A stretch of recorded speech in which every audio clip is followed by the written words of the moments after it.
Good morning, everybody, and Hey. welcome back, way back to Money in the Law on My FM 101.3 with your host John Drohan from Main Effort Financial, and of course I'm joined by I'm a little out of practice. It's been a couple weeks off. Easy. Jay Marsden from the breath. Marsden Law Group, the greatest, smartest attorney that I've ever met in my entire life, bar Good qualifier. none. Good qualifier. And he's a dear friend of mine, and he's my partner now for, well, we're entering our, don't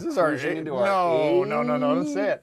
Eighth year of Money in the Law. So for all of you faithful followers for all this time, thank you very much. The t-shirts are on their way. We've been saying that for mugs. Going on 7 years now. Yep, but this is the year. This is the year. 2020 is the year. Breakout year. Yep, this is our year for Money in the Law. So all that's going to happen. Jay? Oh, and before we start, before I get to you, Christian Bidet from the House and Cable Access TV is also here to make us look better than we really look. It's magic. It's magic. It's some sort of magic. It's some sort of like that computer generated thing. To improve the way we look, these videos would have to go to Lucasfilms, and George Lucas himself would have to sit down and be like, "Let me see what I can do with these two Chewbacca looking." I don't know if I can make Chewbacca look any more like a Wookiee. That's right. These guys are they're gonna test all my skills, right? All right. So Jay, how you doing? Speaking of Wookiees, doing great. I'm doing great. We've been out of the office for a little bit because we've been doing some stuff. I've been floating around down at my favorite all-time spot on the continental United States, Key West, Florida. Down there for 4 great days, 4 marvelous days with some friends. It was a work trip. It's always a work trip. It always is. So we get down there and just check some stuff out. I've said this a million times. Every time we get on, I say to my wife, "This is going to be the year. We're going to go. We're going to go to the usual haunts we go to, and then at the end of the weekend, we're going to say, we've kind of crossed it. We've done everything. We've crossed everything off. We've checked all the boxes. Next slide. It might be time to move on." And as usual, Key West never disappoints. It never lets you never down. Disappoints. It never lets me down. It's almost like it knows I'm coming. It kind of cleans up a little bit, puts some stuff away, gets out some good booze, and really kind of gets you ready. But it was a tremendous weekend. The weather was fantastic. And I always tell people there's always these little things that work out that like make the trip super, it's just super memorable. We used to call it Disney magic, but yeah. That's kind of it. Yep. I don't want to, and I did no disrespect to Disney, but, this is a little bit different than Disney, a little more risque than Disney. A little bit. But, just it's like crazy little moments here and there that just happen that you look back, you laugh on it, and you say to yourself, that was fantastic. Cab rides that kind of become legendary for a whole host of reasons, and things that happen with your engaging with people, and so we did a bunch of great stuff. And for anybody who's never been, I tell everybody, without your children, it's a phenomenal 4-day weekend. With your children, it's the same thing as going to Philadelphia. That's right. And it's a little warmer. Best 4 days you'll never remember. It's a great time, a lot of laughs, and we had a brush with greatness down there. I heard. So that before we went on the air this morning, as you said, just when you think that that it's run its course, that Key West has run its course, and you think, well, if it's run its course for me, then obviously it's run its course for famous people that are famous because of Key West, like Ernest Hemingway. He's done. He doesn't go there anymore. Yeah, he wrapped it up. And then when you think about, like, there's one other guy that just happened to put it on the map a little bit. Happened to be there like the day after you left. So long story short, I'm sitting out in the morning drinking coffee, kind of collecting my thoughts, watching Key West wake up in the morning. Collecting my thoughts and also collecting my belongings that I happened to leave there the night before. I left all over the courtyard of the restaurant, the hotel. So I'm sitting there having a cup of coffee, and a guy walks by, and I'm looking at him, and I said, for all you parrot heads, for all you Buffett files out there. So I'm sitting there, and I'm watching this guy walk by, and I'm like, that guy looks really familiar. Now, it's not who you think I'm going to say it is, but I'm like, that guy looks really familiar. Turns out I was right. He was familiar. He is in Jimmy Buffett's Coral Reefer Band. Has been in that band for years. Ever, right? 10-time Country Music Award Entertainer of the Year, Mac McAnally, right? Famous in his own right, plays with everybody, a legend in the industry. Yeah. So he's down there, and I'm like, geez, that's funny. If he's down here, he's probably recording with any number of recording stars, right? Somebody could be there. There's a recording studio down there, right? I think it's, so I said, this is great. So, of course, we leave on Saturday, and doesn't it come to my attention that he was down there recording with somebody? That somebody just happened to be one Mr. James Buffet. And they happened to roll into Margaritaville the night we left, and they played a set and lit up the guitars and played some music. And I said, this kind of brush with greatness happens to me all the time. It's like the universe is just kind of teasing me a little bit. There you go. Like, you were close, but you weren't close enough. And here's what's funny. I did say to my wife at the end of the weekend, we're getting ready to wrap it up, and the day you leave is always a bust. And I said to my wife, do you want to stay another day? She goes, I'm game. Yeah. I said, fantastic. Talked myself into it. Yeah, it was not a tough sell, which made me really excited. So I went down to the front lobby of the hotel, the desk at the lobby of the hotel, and I said to the woman, hey, so if I wanted to stay tonight, what's that all about? She goes, it's all about a whole lot of nothing because we're booked solid. So there is no more room at the inn. So you are hitting the bricks, buddy. Staying in the manger. That's right. That's right. So I said, all right, we're good. That's fine. So again, that's how fate works, right? That's how it works. It's not your time to meet Jimmy Buffett, right? That's right. Good point. So there you go. It's not a question of if, it's a question of when. And it's not a question of where, because we know where that's going to happen. I mean, unless maybe there's some twist of fate where you're going to meet him someplace far more random. That's exactly right. That's exactly right. So, by the way, if you're listening, if you have a musical brush with greatness, email the show, moneythelaw.net. Love to hear your musical brush with greatness, or even a celebrity brush with greatness. Send it in. We'd love to hear it. Because but don't say don't do it for us. So if you've bumped into us and talked to us, great point. Yeah, then excellent point. We don't count. Not for this one. That's not right. for this one. We'll do another one for that. We'll do another one, but we don't count for this. You one. can use that one for some other show you can call. Yeah, use it for somebody a little bigger. One time I called in for Money in the Law. Yeah. Yeah, I was in line in Stop and Shop, and I saw the guys from Money in the Law. That's right. That's right. What about yourself? What's going on? So I have a funny story. So I was speaking of greatness and us having this platform that we've gone our 8th year now. My roommate from college was having an issue. And I don't want to go into great detail, but he's having an issue with something that's going on with his kid's school, right? Ooh, okay. Yeah. So a school issue has to do with sports, and he's very, very fired up about this, about this issue, this problem that he's having with one of the sports at his kid's school. And he's like, I don't know, if nothing happens, if it doesn't work out the way I want it to, what can I do? And I said, do you want to go to the media? Do you want to take it? Because I will start it right here. So just be ready. We may have to launch a media campaign. We have to do a campaign. A smear campaign, which we can do. We can do. Well, right I'll tell you. You know what he can do? He can get a school lawyer. Yeah. And that, by the way, that's a legit thing. That is a specialty. That is a practice area of the law, and somebody will, and you see it in this day and age where, look, who's the number one advocate for your kid, right? You as a parent, right? And there's rules, there's laws, there's things that are supposed to happen a certain way, and of course, if there's laws, there's lawyers, right? So that's a practice. Why wouldn't there be? Right? Why? Of course, who doesn't love lawyers? All the real reasons. Yeah, I love lawyers. So there's that, and then of course there is. Speaking of lawyers, there has been some in the news these past the past week for sure. There's been some TV activity. I don't want to get too political right now. However, but I just have to say, I'm infatuated with it. I just love. Without picking that, I don't want to pick a side. But I appreciate I just appreciate the legal piece of it. The lawyer, the lawyerdom, the lawyerness, the lawyers from both sides. And I'm watching this, and I thought yesterday I was watching the closing argument for the Trump defense, Jay Sekulow, and I thought I was listening to Danny Kaffee. Oh yeah. I thought he had one line where he did the whole.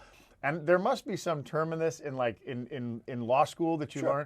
It's when I ask a question, but I don't really ask the question. There's got to be some, I don't know it, but it's a trial technique. So, it's where he's like, if I could, I would ask all of you senators this question, if I could, but I'm not going to ask this question. But if I could ask this question, I would ask you this, but I'm not going to ask. That's right. And it reminds me of in A Few Good Men, when we talk about the Danny Kaffee reference, where he says, I'm wondering about the call logs.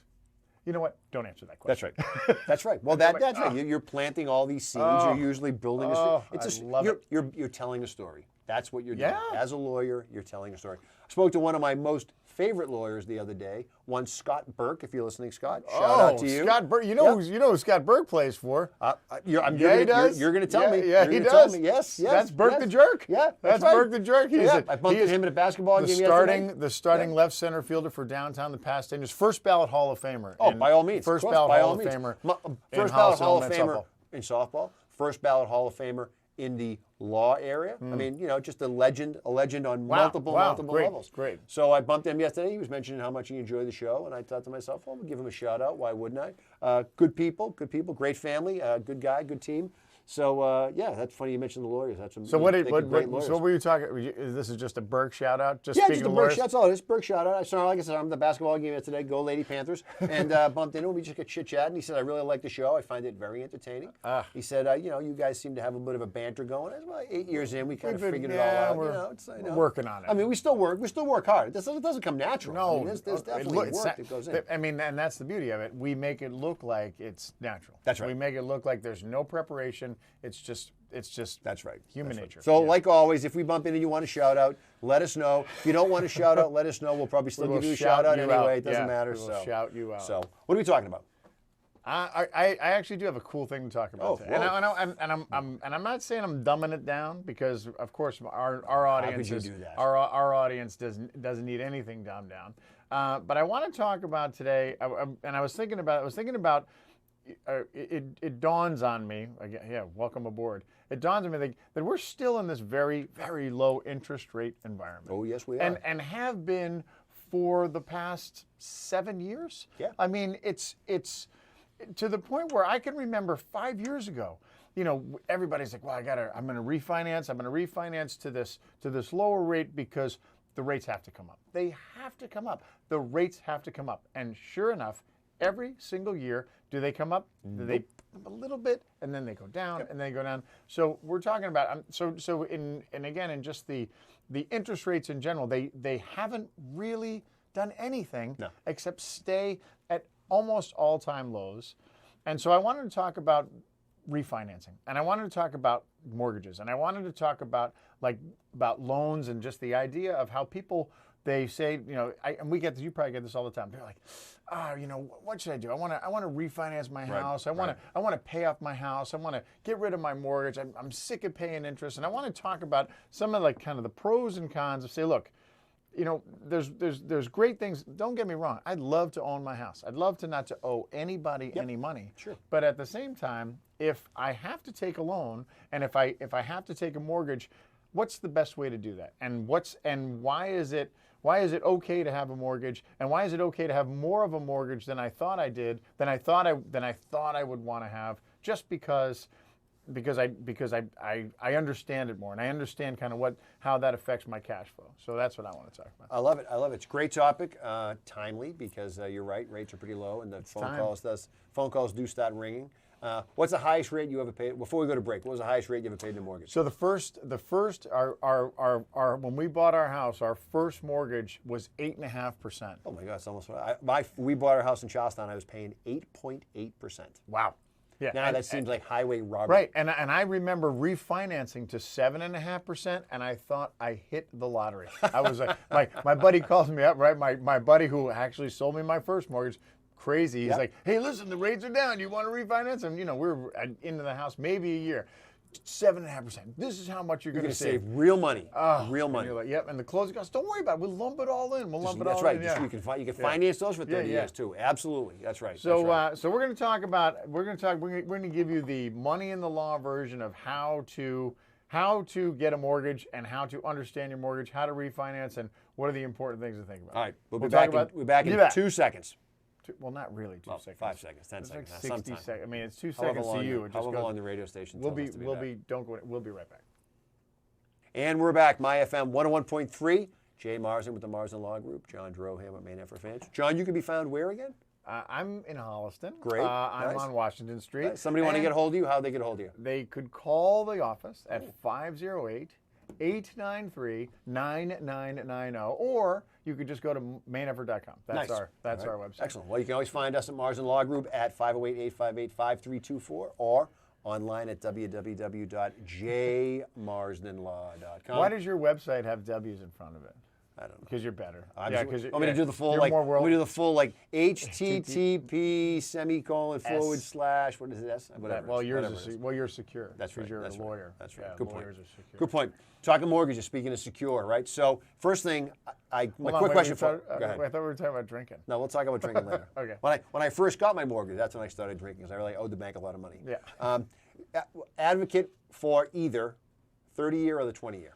Newbie walks in the door, says, John, I want to buy a house. I'm thinking about a 20-year or 30-year. What do you tell me? So we will always err on the side of the higher year mortgage because it will be a lower payment. Okay. So for me, I'm a cash flow guy. Yep. And when we approach the idea of I'm going to finance something, I have to be able to afford it. And that's the whole thing. People like, oh yeah, I want to buy this house. I want to buy this boat. I want to buy this car. That's great. If you have, $1 million in the bank, you can write a check and buy the house or buy the car or buy the boat. But most people don't have that. So what do? They finance it. Right. They get a loan. Sure. They take a loan from that. It's the beauty of borrowing. And it's not just people do it, businesses do it, countries do it. That's how the world works. Yes, it does. People borrow money and they pay for it. They pay an interest rate for that money, and that's okay so long as they can afford it. And when I say afford it, it means that it's not like I'm going to take a loan out and it's going to cost me $3,000 a month and I make $4,000 a month. That's not affording it. Right. That's going to make you will not be able to afford that. The loan will be too expensive. So, to your question, 30 or 20. Advocate of the 30. 30 or 20, I will err on the side of what are they going to be able to afford? Sure. So if they can afford a shorter length mortgage, then there's going to be a whole lot of factors that are going to play into that. Yep. And we'll address those probably down the road. But you tell me what's your druthers? So I like the idea of the 30 for cash flow reasons. I completely agree with you. What I would try to gently suggest is, let's get the 30. Get a 10-year. No. Get a 1 year. Get a 1 year. Yeah. Let's get the 30, but let's pay it off like a 20. Oh, I see. We're going to have some good banter. So I'm saying let's set it on it because everyone's on auto pay, right? Yeah. So let's set that auto pay on a 20-year schedule. Let's figure it out, and then if you have a cash flow concern at some point down the road, you can always defer or regress to the 30 and get back on the 20. So this is going to bring up another question that we'll address pretty soon. Is when I take my mortgage out, how much am I borrowing? Because the big number, the number, if I'm borrowing 200,000, 300,000, 400,000, that's going to, and whether I get a 30-year mortgage, a 20-year mortgage, a 25-year mortgage, or however long my mortgage is going to be, that big number is what I'm going to be. That's going to affect my cost. That's it, yes, right? That's right. Yeah. So if I say, look, I'm going to get a 30-year loan, I can take a 30-year loan for $300,000. That's what I can afford. I can whatever that works out to be, depending upon my interest rate. But let's say I get the same interest rate or even a better interest rate, and that oftentimes that's what you'll have, right? You'll have those shorter loans, those shorter term loans, you may be able to get a better interest rate. Yes, that's sometimes. right. A slightly lower rate. That's right. So that becomes a little bit more of a kind of a kicker that you can get in order to do the lower loan. Are you an adjustable rate guy? You play that game at all? No, and that's a great question because in the old days, right, when you first start talking to these mortgage guys, they're like, whoa, don't do it. Like, oh my God. Then they'll run away. Yeah, and they'll tell you like the horror stories of like, oh, you know what? And most of it, most of like the guys I bought mortgages from were fresh out of like mortgage school. Mortgage school. These guys are like No, I'll tell you who these guys are. These are the guys, for those of you who have seen this movie, you're talking to the guys from The Big Short. Yep. That's who you're talking to. That's two mortgage. The guy's sitting there and he's sipping the straw and he's like, I was a bartender last week. Now I'm a mortgage broker. That's right. All love to my friends in the mortgage industry. Yeah. All my love to my friends in the mortgage industry. So when you talk about adjustable rates, the mortgage guys, and again, I didn't really understand the mortgage industry until I got into the finance industry, you know, and I was like, and once I understood it and I understood how how it works, how they got paid, like what they got paid, then I was like, it was a big eye opener. So then I was a much better consumer, and I was probably not for them, but I was like, I would be like, okay, but I was able to pass this on to my clients. Like, look, we're going to put this into third grade English right now, okay? So you're going to tell me what is the closing cost. So we're going to go into that. We're going to go into that. Let's do it. Yeah, let's do it. But your question of do I like an adjustable rate versus a fixed rate? In the old days, they try and scare you away from adjustable rates. Nowadays, again, it all depends on your, you know, everybody's got their own unique situation. Well, what's your plan, right? It all comes down to what your plan is, right? Yeah, and usually for us, my advice to people will be the fixed rate versus the adjust rate. If there's a huge gap in the rate, if there's a big difference, right, then you can err on the side of the adjustable rate just because you're going to save enough money. Again, if your plan is not to stay there forever. That's the big thing. There's all the considerations around how long you're going to be here. Are you going to refinance before then? You know, what's driving the decision to go with adjustable? But because rates are so cheap. Well, that's it. The need to look at the adjustable as an alternative, it has kind of that issue has kind of faded away a little bit, right? Because the disparity isn't as big as it used to be. And today, right, in the old days when you and I were, you know, refinancing to get 8% mortgages, the adjustable rate was 3%. That's right. And the fixed rate was 8%. So that's a 5-point gap in between there. And when you look at whatever you were financing, that whatever your number was, that's a huge difference. That's right. You're talking the difference between paying $1,400 a month versus $2,200 or $2,400 a month. That's right. $1,000 difference. And you're like, okay, that's real money. That's real money for a 28-year-old guy who's it's real money for anybody. That's real money. That's real money. So at that point, the adjustable rates were attractive. That's right. Attractive, competitive. Yes, right. That's Nowadays, right. if I can get, they were worthy of consideration. Oh yeah, they were very worthy. Yep. And now, and again, you may not have been able to afford an 8% mortgage for that particular house. That's so again, right. It all kind of plays into, it all falls back into the age-old. Can I afford it? Can I afford it? That's can I right. afford this particular property? In what way, or whatever I'm financing, and how can I maneuver this so I can make sure I can make my payments on time, and I'm going to hedge against some risk. So you brought up the point about the adjustable mortgage. The risk of that is that eventually the mortgage, the rate is going to change. Yep, that's right. And you don't know what it's going to change into. But the other nice thing about adjustable rates is they have caps on them. They have like kind of some stop losses. So are you going to jump from a 3% mortgage to a 13% mortgage? Most of the time, they're not built that way. No, that's right. And so there'll be some fail-safes. But more than likely, you're going to end up paying more. And the challenge, of course, is that you're not ready for it. You're not able to do it. You can't swing it. And you don't know where you're going to be. That's right. It happens at the worst possible time. So that's just something to keep in mind. So so in the low interest rate environment, we'll always err on the side of conservatism and say, look, if I can get a 30-year loan for 4.5%.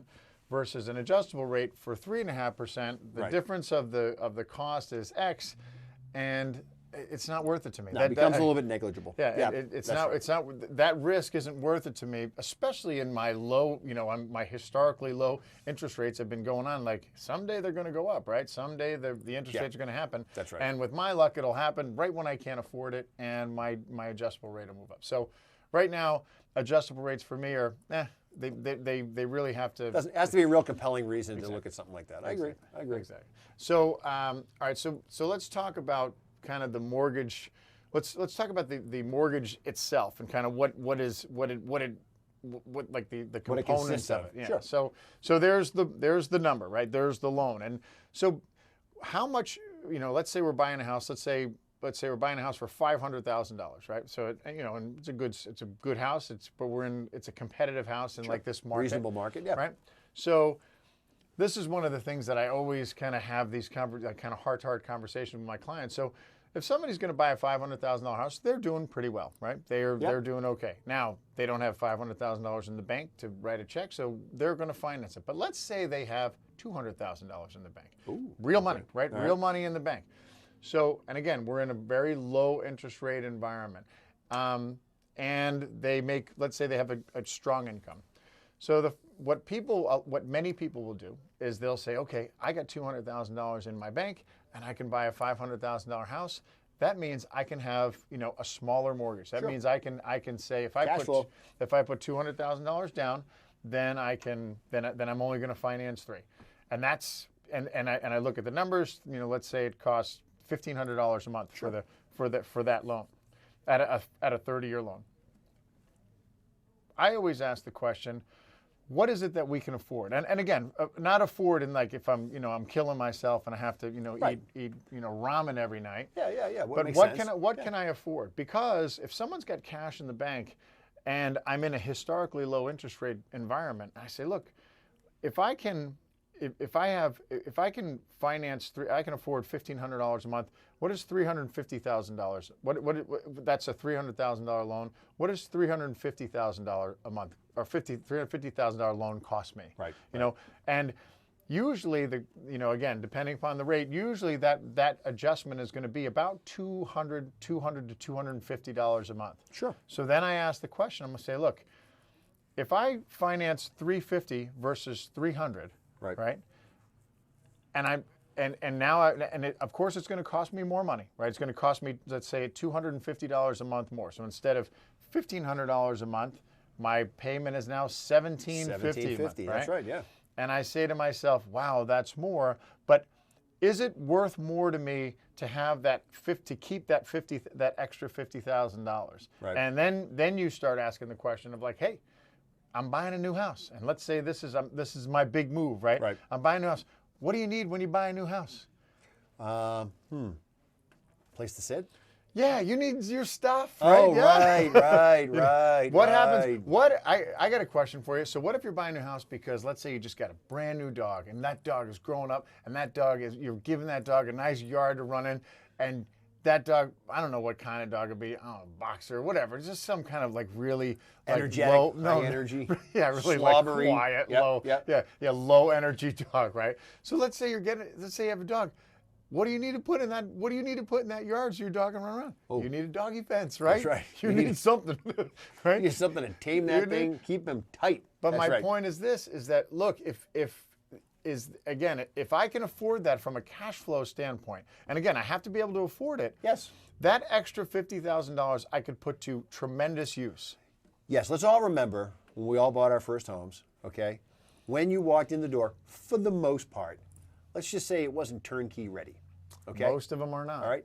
In the words of my father-in-law, it's got potential. Yeah. Okay, that's it right there. So, yeah, you know what? The shag carpet, that's got to go. Those kitchen cabinets, they don't get it done anymore, right?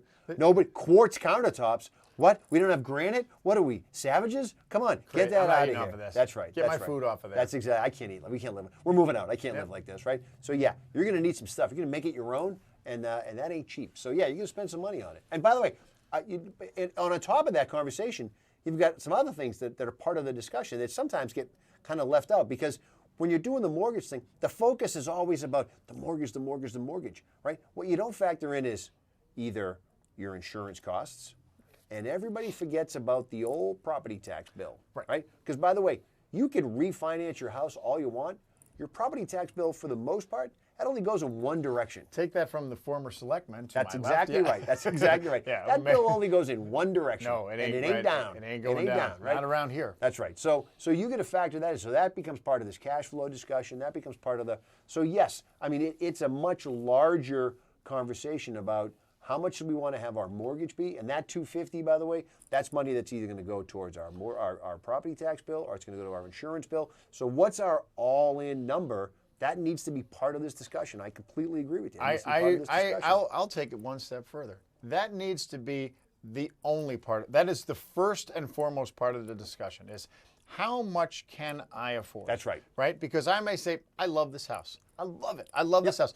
I'm going to live in this house. Like your wife may say, we're going to buy that house come hell or high water. We're going to buy the house. Great. Let's make it. Let's see if we can make it happen. Yep. Right. So if I can put down enough money where I can get to a loan that I can afford, and I know that I know what the historical taxes are on this house, which I know are only going to go up, and I know what the interest rates are, and I know what my credit score is, so I know what I'm going to qualify for, and I do all that work, and it comes out and it spits out a number.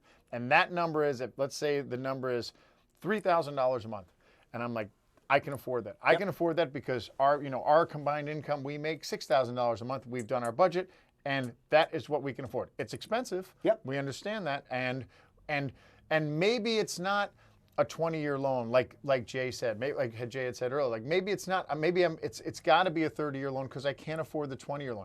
And maybe at this stage of the game, right now with my income and my expenses, maybe I can't put extra money towards that house or towards that loan. I can't set it up automatically and say, you know what, I'd love to be able to pay some more down on the house, but I just can't afford to do that. Well, but let's talk about that, Rick. So two things I want to add to that. So number one, if you think at some point down the road, like we can afford this house right now, right?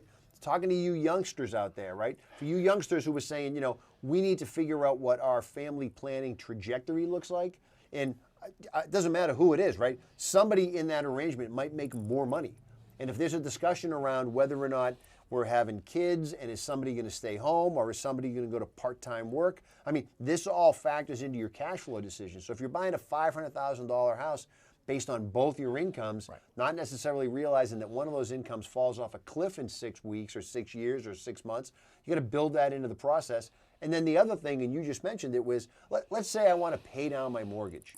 Hey, John, I inherited some money. I inherited $75,000 from my mother. So what I want to do is I want to give that money to Chase Financial, who holds my mortgage, and then when I give them $75,000, my mortgage payment goes down, right? Absolutely not. Oh.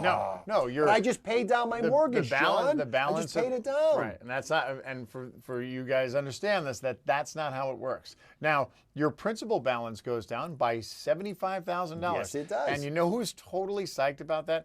Chase. Chase is psyched about that because they're like, hey, thanks very much. You're paying this thing down. You gave us $75,000 more dollars. That's swell. Wow, that's great. Because you know what we're going to do? We're going to take that money and then we're going to go loan it to somebody else. That's right. And they're going to pay us an interest rate on it. And that's how banks work. That's how banks make money. Right, but it's not like your credit card. It's not like a home equity line. It's not, your payment on your mortgage is not a function of how much you owe. It's how much you signed up to pay, which it might not be 360 payments. You throw 75 grand at them, you might knock off, I don't know, 12 payments, 15 payments, Sure. 20 payments. I have no idea. But throwing money at your mortgage does not change your payment. That has to come in conjunction with a refinancing where you say to the bank, well, what if I reset the clock on my mortgage and instead of 300, I only do it for 225? What does that do to my payment? Then your payment changes. Right. So we're going to take a quick break. We're going to come back and talk about that. We're talking about possible refinance, or we're going to talk about if you do get that $75,000, that inheritance, or wherever it comes from, that windfall. Do I put it towards my mortgage? Do I refinance my house? Do I do it, or do I think about it and possibly do something else with it? Money in the law? You got it. You're Right the here. law. I'm the law. I'm You're money. the money. We're talking You're about money. this law, money, Hollis and Cable You're Access so TV. money. We will be right back. Great swingers quote. Your money. Your money. Your money. Money. That's it. There's no better compliment. We'll talk about that later. I thought we were off. No. And we're back. Money in the Law, My FM 101.3, WMRC, Jay Marsden with the Class Marsden Radio. Law Group, First Class Radio. John Drohan, Main Effort Financial, Christian Manny the Con. We're talking your most favorite thing to do every single month, which is to sit down and write out a mortgage check. I mean, it is just heaven on earth. Yeah. It ought to be illegal. It's so much fun. It ought to be illegal. Right. It's so much fun. They should charge you for it. Oh, wait. Do you remember when you went to the, it's a little bit different now, but they always make fun of lawyers, right? You went to the closing, right? Oh, and you walked in, awesome. and it was like one of those. I mean, it's not this way as much anymore. We joke about this with clients all the time because we do a little bit of real estate work at Marsden Law. But people come in and we do this. It's cool. It's still cool. We do everything. We close up. They come to the closing and they expect this parade, Yeah. right? People sell their house. More on the sell side. The buyers are all worried about all the paperwork they're going to sign. But the people who are selling are expecting, like when they sign Balloons the document come out. and they put the pen there's a down and they band, want confetti, an Oompa band. confetti and all this crazy stuff. And unfortunately, the lawyers are like, "We're all set. You all done? Okay, great. All right, thanks a lot. Now get out of here because I get 7 more of these today, so I can make a buck, right? So let's get this going." And the buyers are like, we're so worried. We're going to take it over this mortgage. I've just signed 17,000 pieces of paper. They signed 17,000 documents. Now we do them a lot of the closings we do. We don't put everybody in a room. We just say, you're going to sign here. We're going to email all you. We're going to mail all your stuff off. And then at some point down the road, like in a week or so, maybe you're going to get you're not going to have a house anymore. No. You're not going to get a check, but you're going to get a check in the mail. Yeah. Right. So we're going to mail you a check. Maybe we'll wire the funds. Yeah. Right. It's not because before it was this big game of like, we signed, we hugged. Oh my God. So remember when you bought the house from the Drohans 100 years ago? We met them at the closing. They were so nice. He seemed a little weird. She seemed very nice. And it was so fun. And then they told us all about their family, and we told them all about where jiggle the handle on the screen door. That's how you get out. Like It's so crazy. Now everyone's like, it's just so removed from that whole process, that whole transaction. Which is probably better. Because as soon as you walk into your new house, there's going to be something that you thought you liked about it that you don't like about it, or something's going to, So on the sell side, representing the sellers all the time, we always tell the sellers either A, you're not going to closing, right? No. Because there's always something. Well, there's always something, and you always get people who are like, they're nervous, right? They're in this room. There's lawyers in the room, and there's strangers in the room, and they don't know what to do, right? And so if the Sox aren't playing, you got nothing to talk about. So they're sitting around, and then they just start going like this. They're just so nervous, right? And they're like, you know what they are? They're like key witnesses. They just start giving out info. That's exactly right. That's exactly right. Let me tell you, you got to watch this one thing because when the basement floods, not always. I mean, not every time it rains. I tell people. So here's what we're gonna. Here's what's gonna happen. We're gonna go to the closing. You're gonna sign some documents, and you're gonna read your phone. Okay. You're gonna zip it. Yeah. You're not gonna say anything. Nothing. Don't talk about how when you Mickey Mouse the wiring system and how you have the sump talk pump about hooked up that to plumber you fired. hooked up to a car battery that's hidden behind a box. Like we're not gonna talk about any of that. You're gonna sit there and you're gonna say, "This was the greatest house we ever owned, and I'm going to miss it so much." If you want to cry to I don't want to hear about your rodent problem. I don't want to hear about your rat infestation. We got rid of the rats finally. Oh, I tell you guys, you're going to be so glad that termite thing we took care of. I mean, I didn't hire anybody. For the most part. I went to Lowe's. It's all done. It's totally done. Just stay away from that. Yeah, it's Don't fine. do that. It's Don't fine. talk about that. Yeah. Carpenter ants don't eat near as much as termites. I tell you, they used to be. I mean, in the winter they don't eat as much. We noticed that, right? So that's why we sold the house in the winter. Yeah, that's right. That's right. Don't talk about that stuff. God. So what else were we talking about prior to the break? You had something you were. Oh yeah. So you had brought up the idea of if somebody, let's say you have a mortgage, right? So I have my mortgage and let's say it's a $300,000 balance on my mortgage and I pay my monthly mortgage. It's a 30-year loan, and you brought up the idea of like, well, if I throw money at that mortgage, is that going to change my payment? Yeah. And we said no, it's not, obviously, because your mortgage is a contract. It's a contract with the bank, and the contract is you're going to pay this amount of money per month every month until the principal goes to zero, right? And there's an interest rate, and it's figured out. So if you put money towards your mortgage, all you're doing is you're just reducing the lifespan of that mortgage. Sure. So, but then you said, well, the idea of maybe if I wanted to change the payment of I could refinance my mortgage, right? I could get a new loan. Essentially, is what you're going to do. So restart the clock. So in other words, if I say now I give the bank, instead of a $300,000 loan, I refinance and I give them the $75,000. Now I have a $225,000 loan. Now, for all intents and purposes, the reason you would do that is because you're going to keep the same interest rate. Because remember, if you're going to refinance for a higher interest rate, that might not be the best thing you can do. Is that going in the wrong direction? It's going in the wrong direction, Okay. and I could imagine someone would do it in the situation that they just had a true cash flow problem, and the interest rate it was just maybe a moderate uptick, but not anything that's going to be super significant. No, but if you are 20 years into a 30-year loan, right? So if you kept on paying on that trajectory, you'd pay the loan off in 20 years. If you went to a 30-year loan, right now you're obviously spreading the payments out over a longer period of time. To your point, because of the environment, the rate might be higher.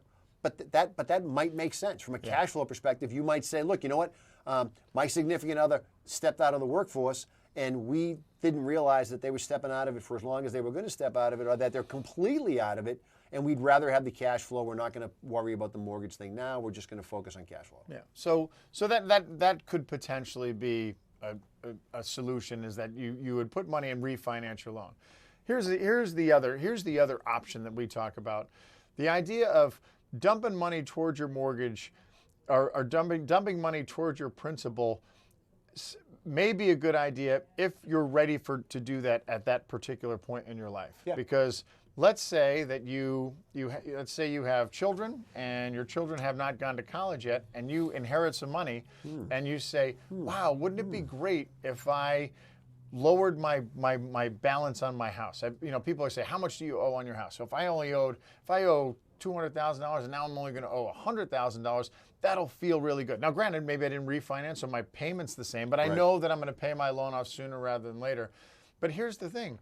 Maybe at that particular point in your life, you may need that money for something else. Don't get me wrong. No. I want to have my house paid off. At some point, with God's grace, I will pay off my house. Right. But I'm not going to pay off my house at the expense of not being able to, put money towards other things. Like if I'm going to help my kids get through college, or if I have to take care of my mother, if I have to, other things that I may need money for, if I'm starting a new business, I'm not going to take that money and then dump it towards my house. And because then it's gone. And that's the whole thing. Like we were joking about before about how if Chase is your bank and Chase says, you give them $175,000, $100,000, they're psyched. And you know what? They'll give it back to you. Most of the time they'll give it back to you. Most part. Yeah, but you know how they'll give it back to you? You're going to say, oh, listen, remember I put $100,000 towards the principal of my loan. Is this Chase? Change my mind. And I did that 5 years ago, and I'm psyched about it because now my balance is I only owe like $85,000 on my house, and my house is worth $500,000. This is great, right? But you know what? My kid's getting ready to go to college. I need some of that money back. And Chase is like, oh, you, Mr. Marston. We are so glad we were just talking about you. Great. You know what? Listen, what we're going to do? First of all, I'm going to give you this jug and these new pens, and then I want you to take those and walk right down to our refinance department or to our home equity line of credit department. Go see Bill. He's the best. And he will give you back your money. And guess what you're going to do? You're going to borrow that money back from your house, and you're going to pay for it because you're going to pay an interest rate, whatever is going on. Yeah, and that's how they do it. So the idea of like, if I'm, it's great to dump them to pay down my loan, but if I'm not ready to, or if I know I'm going to use that money for something else, or I may even I may use that money for something else. That's right. Then don't do it. So you'd be surprised to hear this. So I love money. All right. Yeah. And I love you. I know. But I love. Yeah. No, this isn't like a euphemism. No, it's not. It's not one or the other. Right. I love them both. That's right. I love you and money. I love money. So if somebody says, geez, Jay, I have a $300,000 mortgage, and I just inherited $300,000. Here we go. Right? So what do you think I should do with that money? I want to pay that mortgage down. Then I'll own my house. You'll own your house. I'll own my house, right? How much you owe? Nothing. I don't know nobody, nothing. That's how many times? It's not like you're retiree guys. You're like Superman. Yep. Like I own my house. Nobody, nothing. Yeah, that's my house. And my approach, I love the idea of having the ability every day, tomorrow, to write a check to the mortgage company and be gone with your mortgage. And Jay probably would do that. He would every night before he goes to bed. He says, "Kim, hey, should I write the check today?" And they go, "We could, right?" And then they go, "Ah," and they laugh. And even better. You know what? Even better. I'd write it. I'd put it in the envelope, and every day I'd be should like, I mail it? Mail it? You mail it? Ooh, not today. No, not today. And the reason I say this is because check dated 1/4/2016. 2000 forever. Yeah. Think about how difficult it is to save $300,000. Right. Assuming you are a legendary lights-out saver. It's hard to save $3,000. It's hard to save money when you're spending. When it costs. We say it all the time. It costs money to live. And what does money do when it's sitting in my favorite account, your brokerage account? guess what? It has the potential to do something. It has, that's right. Unless it's sitting in cash, it has the potential to work a little bit harder for you, right? It could. And depending on your portfolio, and the market can go up and the market can go down, but all the caveats you want on it, right? The market giveth, the market take it away. But if things work out and you play your cards right and things break, that 300 is going to earn you way more than you could save on your own. But if I put it, but on the other hand, even if I buried it in the backyard of my house and I put it into $100 bills, if I needed that money for something, guess what? If I had put it in my house, if I put it towards my mortgage, and I had to take an equity line of credit and borrow the money back, it would cost me money. It would cost me to get that money. That's right. So if I have the money, it's not costing me anything to have that money. And even if somebody said, you know, Jay, I'm going to put the 300 in my bank account, or I'm going to put it in a CD, but I have earmarked that as that's my emergency mortgage management money. Call it whatever you want to call it. And I know that if I had to tomorrow, EMM. If the zombie Armageddon came and I had to pay my mortgage off, that's what it's there for. And I sleep well at night knowing if I had to pay off my mortgage, I could do it. I love that idea. I love that idea because, to your point, if you have an emergency, something comes up, you can get a hold of the money. And if the emergency is, I need to pay off my mortgage, then you pay off your mortgage. And you brought up a great point of the way these 30-year loans work, the way most mortgages work, is that there's none of these like early payoff penalties. Like there's no penalty to pay your mortgage off before 30 years. So that means you say, okay, let's say I owe $100,000, or we'll use the $300,000 example. I have $300,000 in the bank, and I owe $300,000 on my house. Every day, as Jay said, I could wake up and I could pay off my loan. I could put some of the money towards my loan, but every day I could do that.